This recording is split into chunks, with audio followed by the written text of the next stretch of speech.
We begin our new season with three-part series called Voices of Change that reflects on the recent social movements impacting our Asian and Pacific Islander communities in California, and meet the young, inspiring individuals who have used their voices and talents in advocating for a better future for themselves. That and much more coming up next on Asian Pacific Voices.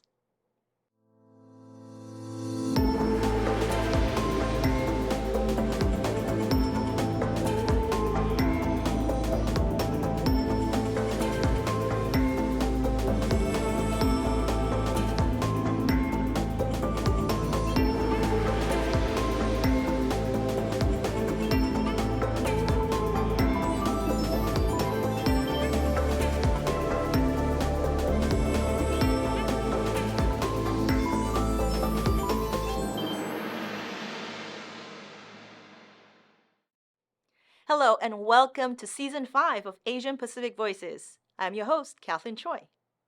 As you may notice, our show's format has changed to better reflect our commitment in providing you with relevant, in-depth arts and cultural stories focused on celebrating our Asian and Pacific Islander communities throughout California. We begin the season with a special three-part series called Voices of Change that explore the social impacts that the COVID-19 pandemic had on Asian Americans. We also focus a spotlight on the young heroes who bravely championed the cause for building a better future of racial equity, social change, and healing through the arts. We start our journey in Los Angeles with Robin Toma, the Executive Director for the Los Angeles County Commission on Human Relations, who oversees an initiative to combat the rise of hate crimes against Asian Americans. They also focus on community building projects that empowers LA's diverse populations to overcome the barriers that often led to these attacks.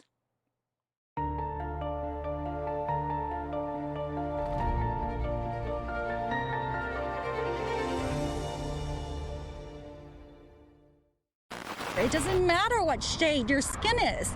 What matters is how we treat one another. A desperate outcry from LA's Asian community, a call for the senseless violence aimed at them to stop. For us to have been targeted recently, it was unjustified, is uncalled for. Kelly Mack, a proud Asian woman speaking out against the inexplicable violence targeting her community. A national outbreak of profiling and attacks from New York to L.A. This attack on an unsuspecting elderly man in San Francisco is what has sparked so much outrage recently. Kelly Mack says the source of these hate crimes is a false claim about the biggest national story today. Most people lack of education and lack of efforts to educate themselves and think that most Asians are responsible for the coronavirus, and that is far from the truth. All Asian cultures have been under assault. Those at today's rally say the only colors that should matter are red, white, and blue. Sadly, racism sees skin color instead. More families are reporting crimes like this across the nation. According to the Center for Study on Hate and Extremism, hate crimes against Asian Americans jumped 149% from 2019 to 2020 in 16 of America's largest cities. According to a report from the group Stop AAPI Hate, nearly 4,000 incidents were reported between March 19th of last year and February 28th of this year. My name is Robin Toma. I'm Executive Director of the Los Angeles County Commission on Human Relations, which is an agency of Los Angeles County government. And we are the agency that is the lead agency for the county's anti-hate campaign, LA versus Hate. That really arose from the fact that we saw the hate crime numbers in our county rising year after year.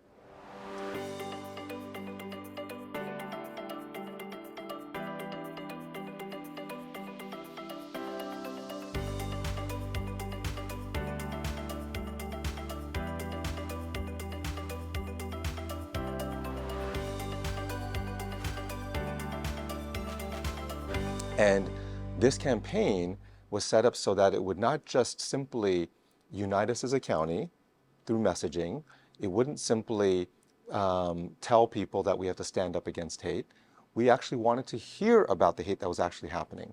And we know that at least twice as much hate happens than is reported, hate crime. That's been well documented. So we really wanted to make sure we got a full picture of hate, and most importantly, that we helped everyone who experienced hate. And we know that a lot of people are confused. Is it a hate crime? Is it not? Because they know that if it's not a hate crime and they go to law enforcement, they won't get help.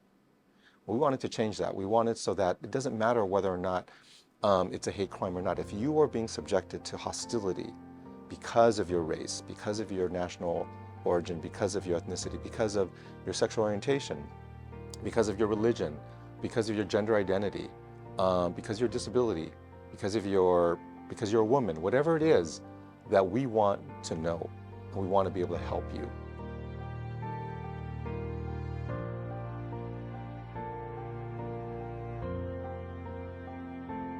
We know that for years, people have experienced hate in their lives. Every one of us have experienced it, and bias and prejudice and racism. But oftentimes, it's someone just yelling at you, and especially during the pandemic, we saw that. We saw people, I early on was told by some person, I was just walking in my neighborhood, and somebody said, "Go home." And this kind of hostility towards people who are assumed somehow to be associated with it because you're Asian, that's what we were seeing. A boy who was in middle school and beaten in his head by another kid, called the coronavirus, and because he was Asian. That was one of the earliest cases, and we saw that it was time to sound the alarm, and we convened community leaders, our elected officials, and we basically said, this is exactly what we feared would happen, and we wanted to organize against it.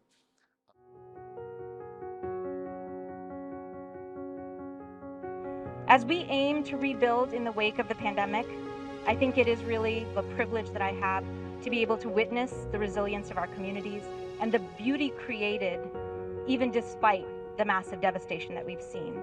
Art gives us a glimpse into the lives of people who might otherwise have gone unseen.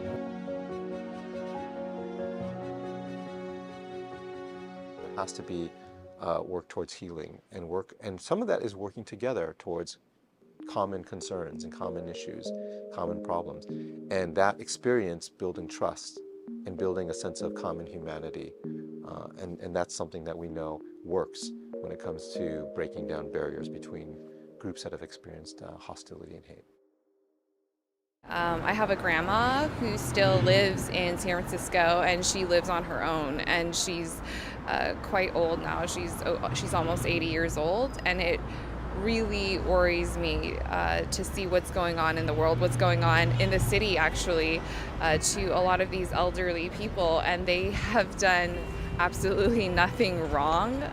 They've been in the States, they've been sort of, when my grandma first came there, she worked, and I feel they pay taxes and everything, and the COVID has nothing to do with them, and yet they still have to go out in the streets worrying if they're going to be hurt or if there's some sort of hate crime that's going to happen to them.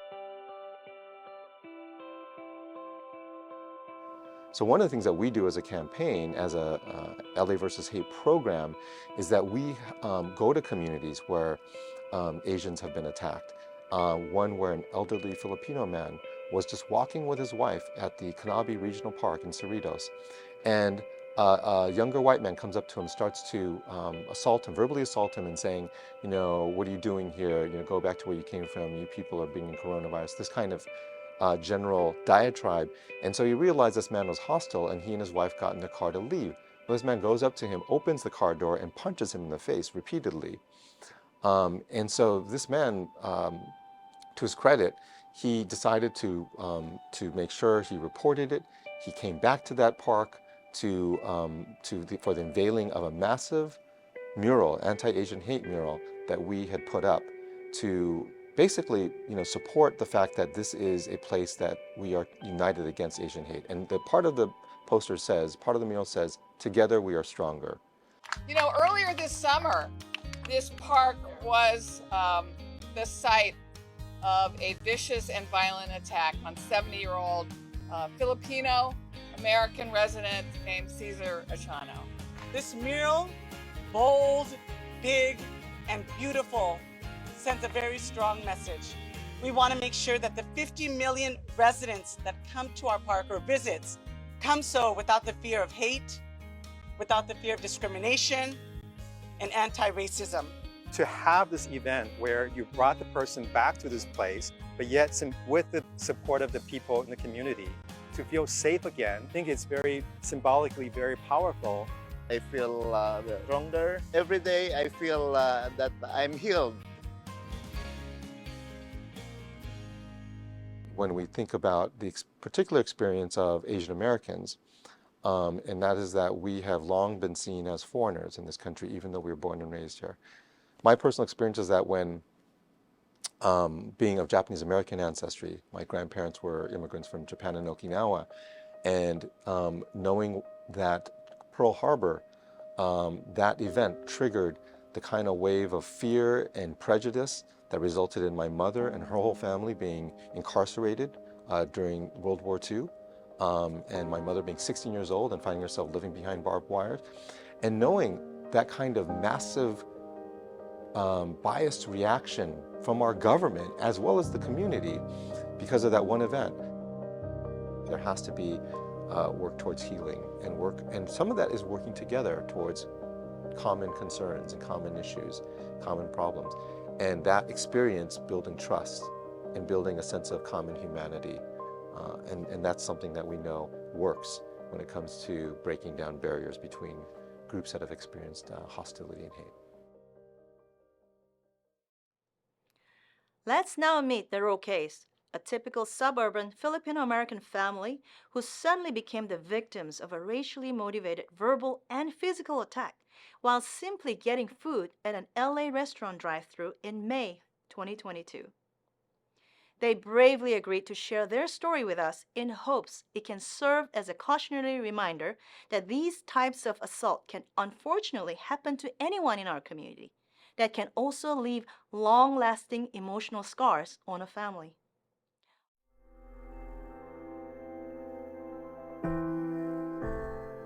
Me and my daughter went to McDonald's. When I'm about to pay, all of a sudden when I roll down my window, things had escalated quickly from a simple traffic collision to verbal abuse and escalating even further into an actual assault. It was at a public space too, so a lot of people were coming by. It was the best idea to call Dad for help because again, we lived 5 minutes away. And after I park, I call 911. He's about to go inside of my car to get my daughter. Me and my husband trying to stop him. He pushed my husband. I guess my left rib hit that barrier, and at first I didn't feel any pain. I just recounted my wife and daughter trying to get myself off him. What? Why you up there? When I'm about to separate them, that's the time that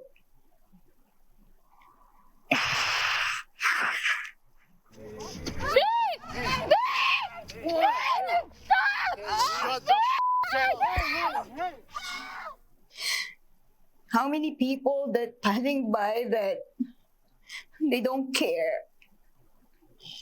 He put his arm on my right arm, and at the same time he's choking me, and then the only part of my body is working on which is my left arm. I push my daughter away because I know if she's trying to help me or she's trying to help me, she's gonna be hurt too.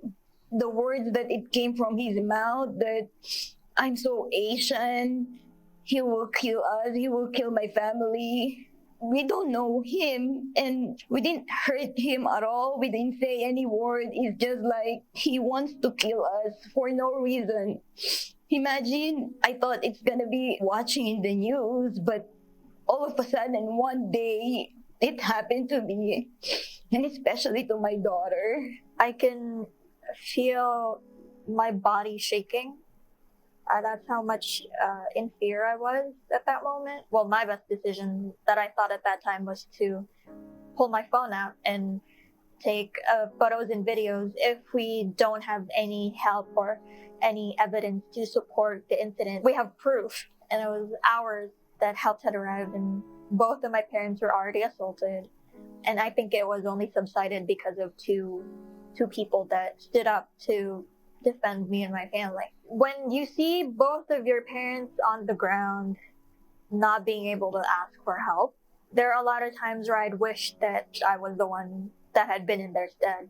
When I actually got to the scene, my dad was actually hospitalized. That night, I didn't actually get to sleep because I had to take care of my dad, who was waiting in line for like 6 hours. I mean, the entire morning until early morning. The longer it took for them to look at me, I mean, the pain kept on gradually intensifying to a point I could not stand up and move anymore. But all the while I was telling them that I am hurting, I am hurting, I am hurting. I mean, nobody paid attention. All they said was, you have to wait your turn, sir. and I wasn't even allowed to visit him in the hospital. At that moment, I was just like in survival mode, if that makes sense. Like I had to just do what needs to be done so as not to, like pass out or even break down entirely. So every time I see some guy like look like him, or when it's getting dark, even if nobody's following me, I need to run, need to be strong, because no matter what, I need to go to work for my family. I hope I can easily tell to myself that I can erase everything in 1 second. If you can see the whole video, there's a part in there that he just mocking us like Chinese word. So he thought that we are Chinese. So we know from the beginning that in their head, the Asian is the one who bring this COVID in this country or all over the world. But no matter what, he's not supposed to hurt anyone. This racism stuff, I knew it was not dead in America. It was still there, but I didn't know it was still that very much inherent, but only hidden. I mean, it changed a lot of my perception about what America is actually. I thought before, when you watch the movies and you call 911, the cops will be there right away. It's not the case. I'm a healthcare worker. I provide care. I give lives. I help people. I'm not hurting anyone. And the way I look America before, I look at them like top of the sky. And after these incidents, it's not the way I look at it before, because I didn't know that because I'm Asian and I'm immigrant, that's how they treat all the immigrants and all Filipino here in the United States. I thought it's just like you're watching TV novelas, but no, because it happened to me and my family. Considering how they view America as a whole and how I viewed things differently from them, I think they did have faith in the legal system. But now they started to see how it actually is for people like us. It does not come as a surprise, but it does give us an experience of what it feels like to be the ones on the receiving end of that system and wanting justice and help that we need from them. About the government helping, there's a part that from the beginning, they're advertising they're there for all the victims, but that's not exactly what's happening. If we didn't really, if the migrant group didn't really push for it with the media, you wouldn't really get that much attention from the police and the legal system. They try to dissuade you from pursuing the case, saying, it's going to be expensive, you need a lawyer, like that. I am thankful for the support group that all of these community organizations. The organization that I'm actually volunteering with has helped me the most. The Filipino Migrant Center, as well as the National Alliance for Filipino Concerns. We're actually able to get pro bono lawyers who was glad to represent us in court free of charge. Anak Bayan, Gabriela. So you can see from that Filipino Migrant Center website. So you can see all the details and all updates. I encourage you to join these organizations, volunteer for the Filipino Migrant Center. It's not just anti-Asian hate. With the pandemic too, a lot of Filipino workers are actually suffering with poor working conditions, exploitation, wage theft. The more we raise about it, the more we can bring light to it and actually do something about it. We want to be a voice for other countless victims of hate crimes that are too afraid to speak up, thinking that they won't have any support, thinking that they'll be deterred from the legal system that's supposed to help them. I myself, I just keep on praying. My concern really is for the safety of my family. No ill will or bad fortune happens to them because of we are doing this campaign for justice we're doing. Pretty soon, our first court trial is gonna be start. So that's one of the big thing also that we really need a big support, because the more people that coming on the court trial, the more that we're giving pressure. Stop Asian hate! Stop Asian hate! Stop Asian hate! The community came out to rally at the Hall of Justice in Los Angeles as members of the Roque family met with prosecutors about their Asian hate case. This has been a long and it's been a hard journey for the Roque family, but we are here committed as a community to show everyone that we will not back down. We will continue to see this case until the end, and we hope that the end will be forthcoming. Justice for the Roque! About 15 months after a Filipino family was verbally and physically attacked in a California fast food parking lot, a plea deal has been reached. The plea deal will also place Weber on 2 years of probation, and he will be required to undergo anti-bias treatment as well as alcohol treatment. My family and I accepted that a 2-year probation along with rehabilitation and other numerous services that are required to do so by the defendant were the most viable option out of 3. We chose to accept it. We saw all throughout the cases, like even the dropping of the hate crime charge, because there wasn't sufficient evidence. We see that these are outdated laws. We see there are outdated policies that are really not here to help people. We were presented with unsatisfactory options. Even though it was the better option, it was still not enough to account for the damages that have been done to my family.